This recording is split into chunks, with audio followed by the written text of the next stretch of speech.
It's often weird to think back to those heady, short, fun-filled days of Liz Truss's premiership, and of course, very, very much so. Of course, well, and quite rightly, Liz Truss absorbs pretty much all the attention of that time.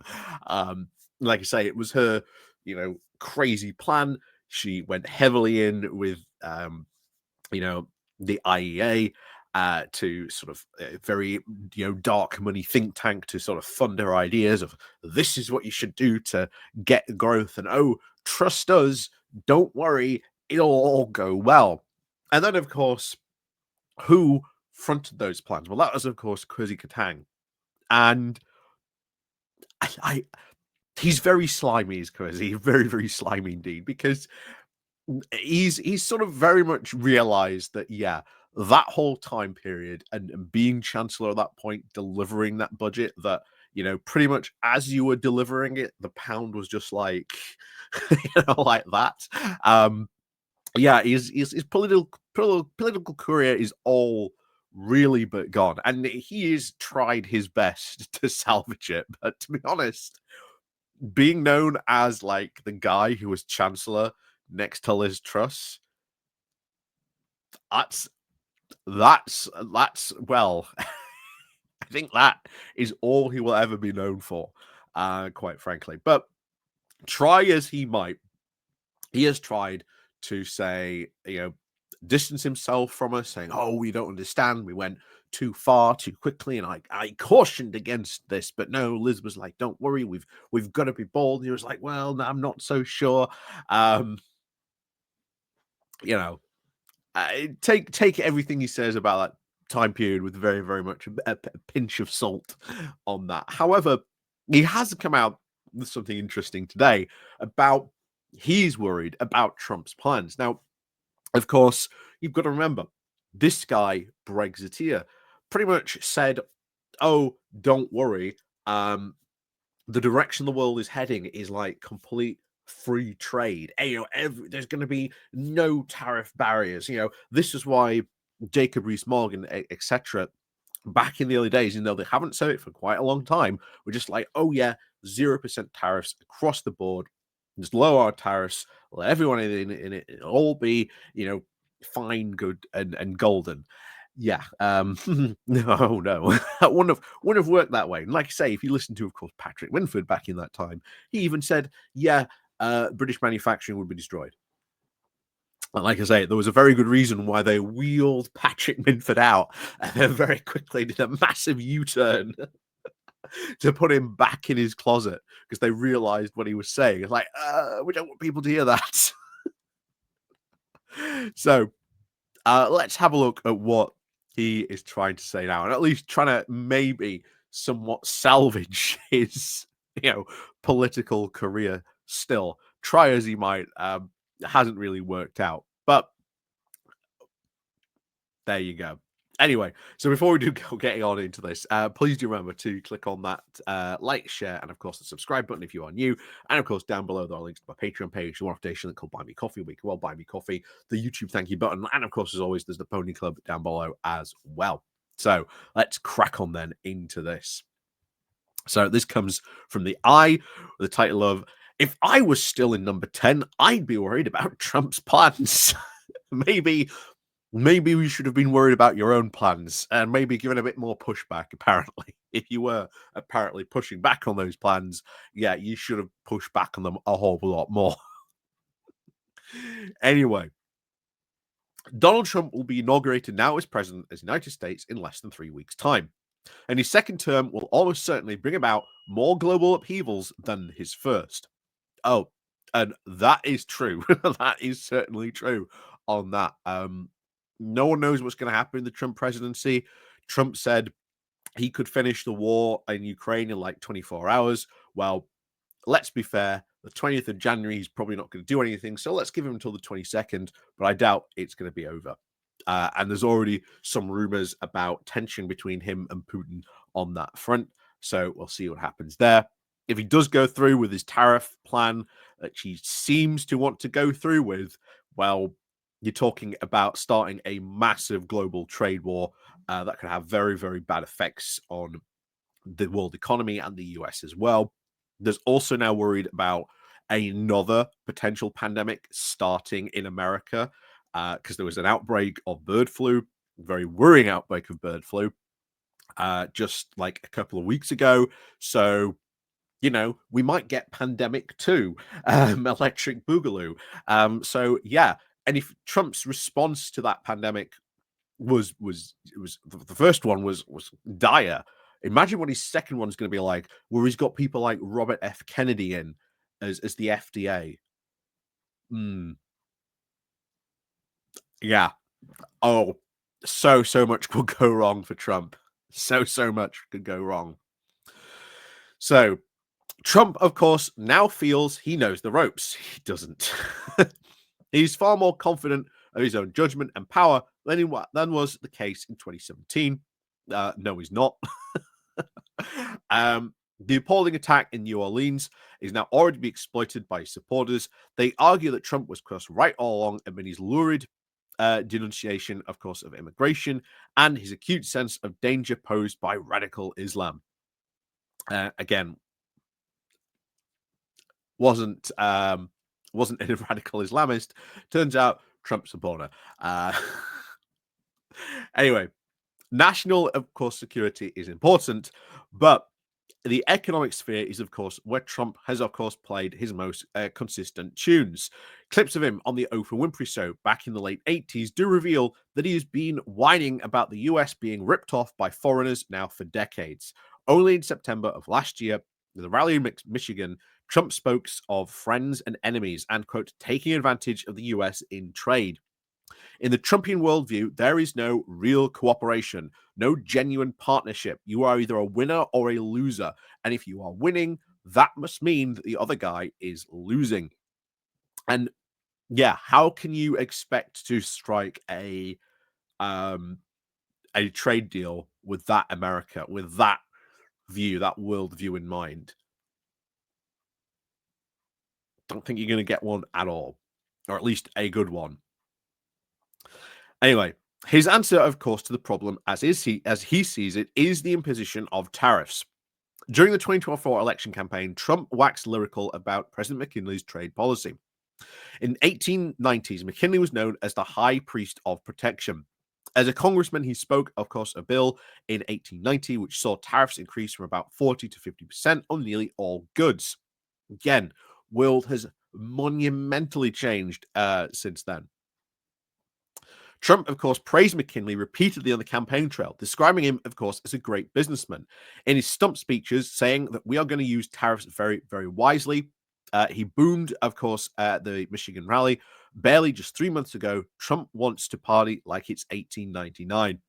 Again, we ain't in 1899. Those tariffs, probably good for America at that point, but not so much anyone else compared to what the economy is like now and the global economy that it is like now.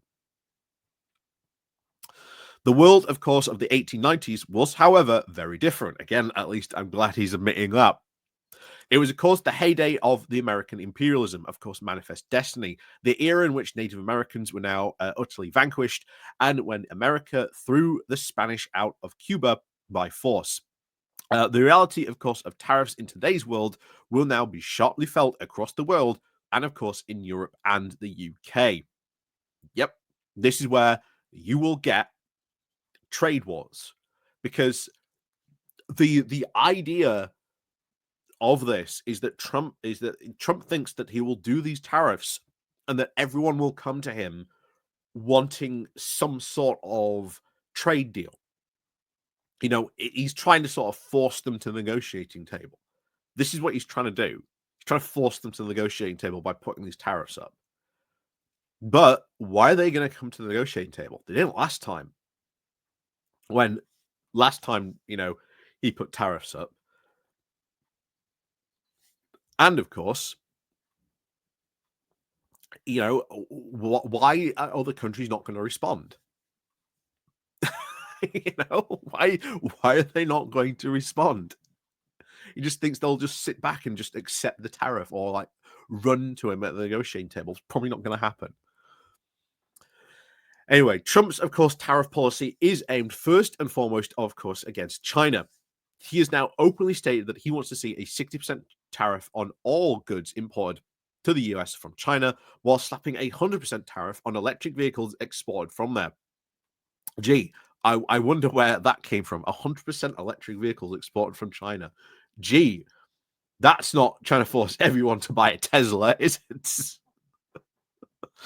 um, And of course, against Canada and Mexico, he's of course threatening a 25% tariff on all goods. The threat, of course, brought against Justin Trudeau, the Canadian Prime Minister, is a very supplicant to the Mar-a-Lago at the end of November. And Trump humiliated him, dubbing him Trudeau governor of the state of Canada. Of course, he's talked about, oh yeah, we want to make, Canada the 51st state. Again, not going to happen. Not going to happen. I don't think the Canadians are going to be wanting that as much as apparently Trump and apparently this other weird Canadian has come forward. Oh yeah, all the Canadians are talking about it. What becoming, a new state of America? Yeah, I doubt that very, very much. Especially if you've looked at the Canadian opinion pieces stating how awful that would actually be to be a state of America and what they would stand to lose. There you go. Anyway, back to this. So people are, of course, paying attention to it. It was striking, though, that President Xi publicly stated that Trump's tariff policies would be like, quote, going back in history. Xi also claimed that tariffs now risk dividing the world, and it's not often that the Chinese president openly passes judgment on politics of foreign leaders, especially when those leaders not even taken up their post. Xi is, of course, clearly concerned, and he is right to be. Yeah, most people are concerned because we don't know what Trump is going to do. We have no idea what Trump is going to do. And it was like last time where no one really knew what he was going to do. And he just did things randomly and just pulled them out of the hat. So, yeah, everyone's worried. Everyone's worried because they don't know what he's going to do. The economists also do suggest that 40%, of course, US tariffs against Chinese goods could lead to at least a 1% fall, of course, in China's GDP. This would have a very severe effect on Europe, and China is, of course, Germany's biggest trading partner, with the US a close second. The fall in Chinese demand would, of course, adversely affect Germany and, by extension, the Eurozone. Again, like I say, would create a world trade war. Trump's trade war will probably, of course, be launched against the EU too. And that will absolutely be true, especially if they go after Elon on Twitter and start really regulating that. And like I say, well, that could be happening very quickly next year as well. But we'll see what happens there. We can only assume that he will subject the EU to a significant tariff, though he has not yet stated a rate. Such a tariff will obviously harm the EU directly, on top of the indirect harm caused by the damage done to China. In the UK, as we begin 2025, the government's greatest worry is the onset of a recession. For a Prime Minister and Chancellor now focused on growth, the Thunderbolts being lobbed by an emboldened, erratic President Trump in the form of tariffs will be frightening. For Labour, a recession would be disaster. As someone who served in number 11, I would be very fearful of a global trade war that could destroy the prospect of growth in the UK. Guess what? How you could solve that? Well, you're not going to go to the US because, as we said, the whole point of these tariffs is to sort of force people to the negotiating table. That's the whole point of these tariffs. Whole point, make people come to you begging you for a deal. And that way, that's when you've got them in the best way. By the way, a lot of people, and quite rightly so, once again, have looked to, Trump's art of the deal. Now, of course, it wasn't written by him. Ghost written. But the guy who did write it, talked to Trump about it. So yeah, if you look back at his past business deals, this is how Trump does it. He sort of makes you want to come to him, and then at that point, he knows he's got you, and then he can sort of get the best deal he can out of those sort of business contracts that he's had. So yes, he's playing the exact same thing with these tariffs to make people come to him. But again, why are people going to come to him? And in this case, why are countries like the EU not going to go, okay, tariff back? So, and I've always said this: we are going to end up being blown back into the EU. It's inevitable. Not only that, if we do start to see a recession, we do start to see growth slow down globally as well. Inevitably, you will see businesses really start to call for rejoining single market customs union. Inevitable at that point. Also, we'll see how much this does affect sort of global trade when these things come in. It could be an idea that everyone just goes, okay, we're going to trade with the rest of the world then, and not trade with America.